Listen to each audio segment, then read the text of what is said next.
Assalamu alaikum everyone. In our previous lecture, we have started a new module of coordination chemistry. We have discussed that what is coordination chemistry and what are transition metals. Today we will discuss the electronic configuration of transition metals.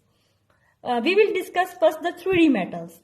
We know that 3D metals are scandium, titanium, vanadium, chromium, manganese, iron, cobalt, nickel, copper and zinc.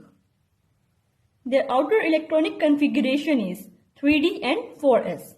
For scandium, we can say 3d1 and 4s2.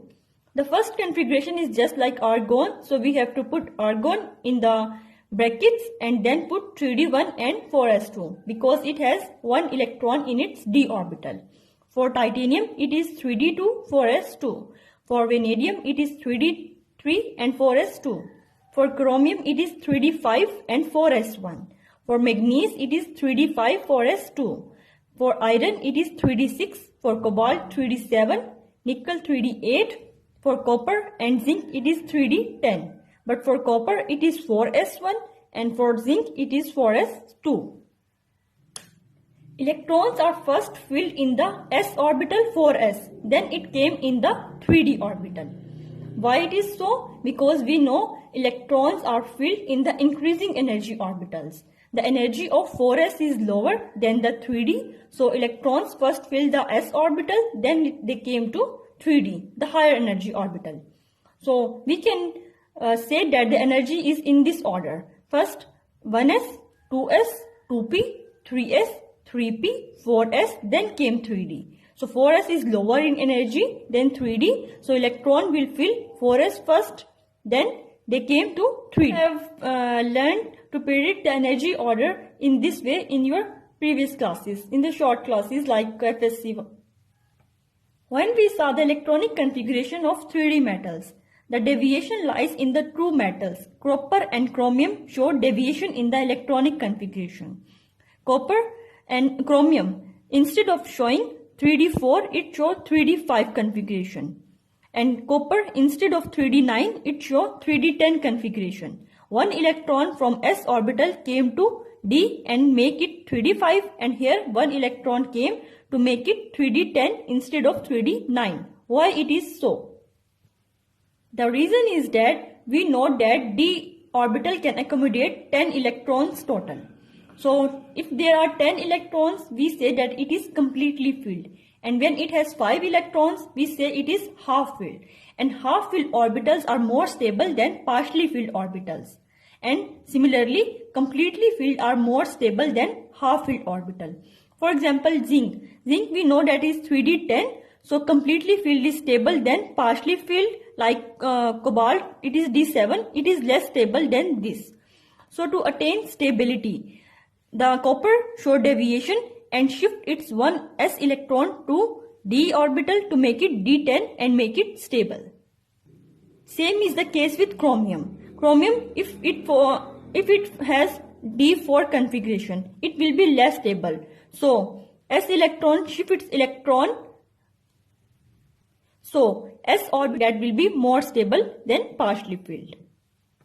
So these are the exceptions that the elements show in order to gain stability, because in the universe everything wants to attain stability, and in doing so they show some exceptional behavior. Now if transition metal lose electron, they lose their s electron first, then they lose their d electron, because we know that in atom we have nucleus, then came first shell, second, third, fourth. First has only s orbital, second has s and p, third has s, p, d, and fourth has s, p, d, f. This is 4s. 4s is outer electron while 3d is inner. So it is easy to lose electron from the outer shell than from the inner shell. Outer shell electrons are loosely bound to the nucleus. So it is easy to lose electron from the outer shell by giving minimum amount of energy. If we want to lose electron from 3D, we have to give more energy because its attraction with the nucleus is more. So it is easy to lose electron from the outer shell, that is from the 4s orbital. So electron first came from 4s, then from 3d, because 4s is outermost. So iron has electronic configuration 3d6 4s2, and if iron is in Fe2 positive form, it means that it has lost its 2 electron, then its electronic configuration will be 3d6. It has lost its electron from the s orbital, from the outermost s orbital. So in this way, the transition metals show variable oxidation state. If they lose 3 electrons, they show they show 3 positive oxidation states. Like if iron is Fe3 positive, it will have electronic configuration of argon and 3d5. So maximum oxidation state is for manganese. It can lose its 4s electron 2, and then it has 3d5. It can lose all its 5 electron and give a maximum oxidation state 7 positive. Most transition metals contain partially occupied d subshells, which are responsible in large part for 3 main characteristics. The first characteristic that we have due to partially filled d subshell is transition metals often have more than one stable oxidation state. If they lose 2 electrons, 3, 4, 5, same is their oxidation state. Now, next is many transition metals are colored. Third one is transition metal and their compounds exhibit magnetic properties due to partially filled d orbitals.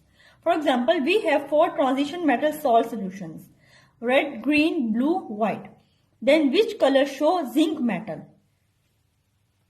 We have said above that transition metals are colored due to partially filled d orbitals. So, we know that zinc is completely filled D10. It has D10 electronic configuration. It is completely filled. There are no partially filled electrons in the zinc. So, it shows no color and its color will be white.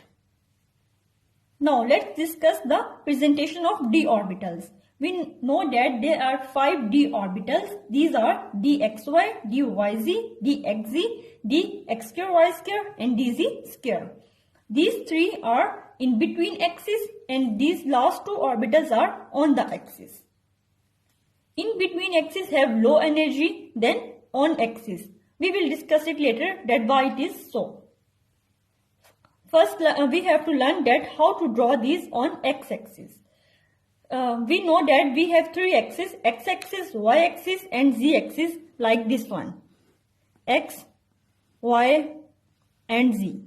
These 3 axes are arbitrary. We can assign any of the name. Like this is not, mostly we say that this is x-axis, but we can also say that this is y or z-axis.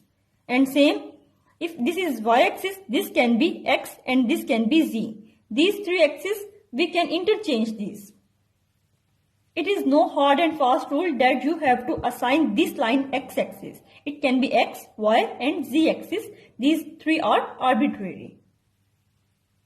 So if you have to draw these xy orbital, you have simply draw 2 axes, x and y axis, and in between you have put 4 lobes, and this is your dxy.